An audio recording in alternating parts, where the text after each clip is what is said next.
السلام عليكم. عليكم السلام. شلونك ناس؟ والله الحمد لله.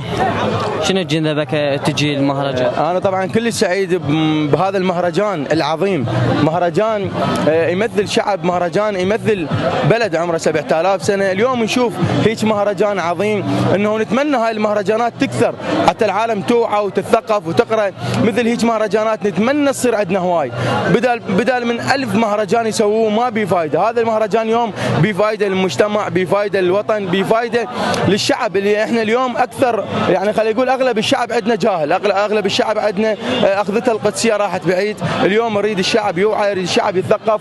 هاي الكتب اقول شكرا سووا هذا المهرجان، شكرا للفاعلين بهذا المهرجان اللي كملوا هذا المهرجان وخلوه بهيج صوره حلوه. حقيقة أنا سعيد، كل السعيد.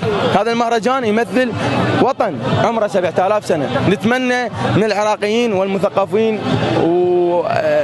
إلى أصحاب الفكر بهذا البلد والمثقفين بهذا البلد والأساتذة بهذا البلد ينجمعون، وكل فترة خلينا نقول كل شهر مو كل سنة يطلعونا بهيج مهرجان عظيم، حتى العالم تبدي تتثقف، تبدي توعي. ما تبني وطن إذا الشعب جاهل. لازم اليوم الشعب يتثقف ويوعى حتى نقدر نبني وطننا، حتى نقدر نصير بلد متطور. اليوم نشوف البلد يعني شلون اقول لك بأسوأ الحالات بسبب انه قله الثقافه، قله الوعي. وانا جاي سعيد انه طالع وياك، وسعيد انه انا موجود بهالمهرجان. اهلا وسهلا بك. حبيبي.